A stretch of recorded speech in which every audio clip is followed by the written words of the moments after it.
la défaite du mental.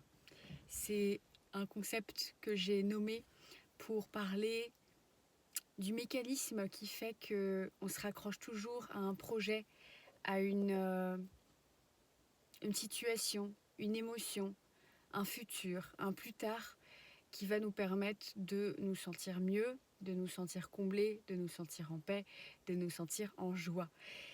Et c'est hyper intéressant de voir à quel point ce concept-là, il est hyper attirant pour le mental, et il y a une pensée qui fait qu'on y croit à chaque fois. On croit à chaque fois que quand on habitera à tel endroit, on sera mieux. Quand on aura tel travail, on sera mieux. Quand on aura dépassé tous nos conditionnements, toutes nos identifications, on se sentira mieux. Et on se rend compte que peu importe l'âge, que finalement, tout ce qu'on a obtenu, tous les états d'être qu'on a vécus ne suffiront jamais à satisfaire le mental. Et il y a constamment, en tout cas chez beaucoup d'entre nous, cette impression de déception, de défaite finalement. On se retrouve à avoir des journées où on est dans un état de lassitude, où on se dit « Oh mais j'y arrive pas, à quoi bon, à quoi ça sert, c'est difficile, mais quand j'aurai ça, ça ira mieux. Et si seulement c'était comme ça irait mieux. » C'est un mécanisme qui se répète, et plus tôt tu le vois, plus tôt tu en prends conscience, plus tôt tu ne rentres pas dans le jeu et tu ne passes pas ta vie à attendre qu'un événement extérieur ou intérieur puisse venir te combler. Tu te rends compte que ça n'existe pas et que ce moment n'arrivera jamais. Ça ne veut pas du tout dire que tu peux ne pas avoir une vie heureuse, dans le sens paisible, plus calme, plus épanouissante. Évidemment, ça fait partie du processus humain de rechercher une vie qui nourrisse tous ses besoins, qu'ils soient physiques, émotionnels, etc. Seulement, c'est comme un piège. Alors, le mot piège, c'est un peu fort parce qu'il suffit juste de voir le mécanisme, de regarder où est-ce qu'il y a encore des objets de fixation, c'est-à-dire où est-ce que je mets mon attention avec une attente inconsciente derrière de « Ah, quand j'aurai ça, ça va être chouette. Quand j'aurai ça, je pourrai enfin être paisible. » Regarde à quel point tu as pu te dire ça, sois authentique, et regarde à quel point tu as pu te dire ça pour tout. Même pour des choses qui t'épanouissent vraiment aujourd'hui. Mais ça n'empêche qu'il y a eu d'autres désirs qui sont apparus. Je compare ça un peu à un deuil, puisque ça fait un peu un effet de hop, j'ai une clarté, j'ai un objectif, j'ai un but, je sais que quand j'aurai ça, ça ira mieux. Et ensuite, pouf, ça redescend. Quelques mois après, quand on a obtenu ou quand on n'arrive pas à obtenir ce qu'on veut. Et donc on passe notre temps comme ça, avec des hauts et des bas, qui font partie de la vie mentale. Et le deuil qu'il y a là-dedans, c'est de voir que ça ne marche pas.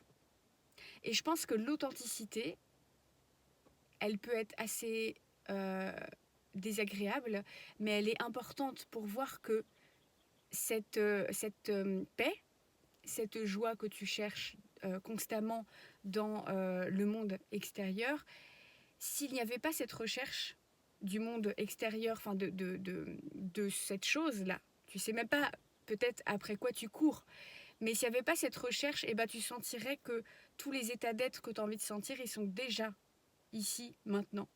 C'est peut-être pas un état physique, tu vois, d'un plaisir hors du commun, ou d'une joie où tu sourirais toute la journée, c'est peut-être pas ça. C'est déjà là. La paix, dans cette non-recherche d'autre chose, elle est sans nom, elle est sans condition, elle est sans explication, ça se vit simplement.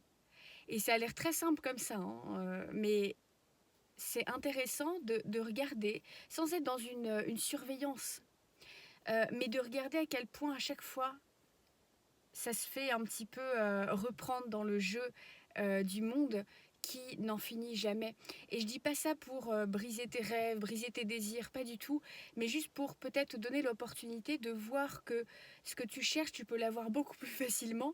Et surtout, c'est un état qui est sans condition extérieure.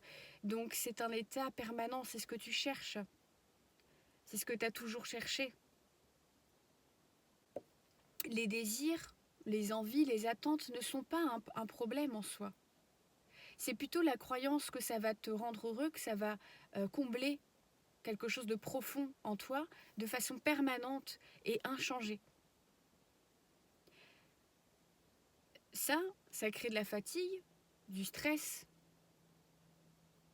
un manque de, entre guillemets, d'ancrage dans le moment, dans l'instant. Tu passes à côté de ce que tu cherches.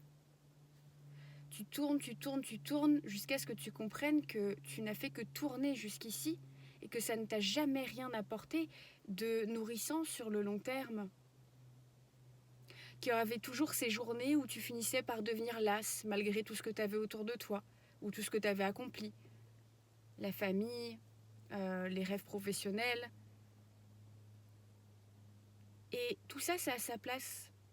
Je suis animée par plein de désirs et de rêves et je me suis rendu compte que ça ne pouvait pas être ça le bonheur. Le bonheur, ce qu'on veut, nous, c'est ressentir quelque chose qui ne change pas. C'est ressentir une paix, une joie qui ne change pas. Or, si tu trouves le bonheur en couple, et je te le souhaite, c'est magnifique, c'est merveilleux, mais tu n'auras jamais la garantie que ça dure. Et tu vas te retrouver peut-être à même avoir des pensées de « Oh, j'ai tellement peur que ça se finisse ». Donc tu profiteras pas de ce moment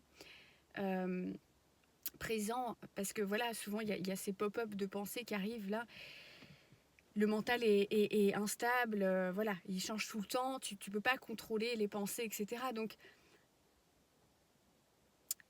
juste reconnaître que ce mécanisme ne marche pas sur le long terme. Et c'est super, parce que du coup, ça veut dire que tu peux changer ton angle de vue et te dire « Ok, comment je ressens alors ce bonheur permanent ?» Au-delà des fluctuations du mental, des fluctuations du désir, de l'insatisfaction, etc. Et bien en arrêtant de vouloir être satisfait, en arrêtant de vouloir être joyeux, et bien en fait, ces états se révèlent d'eux-mêmes.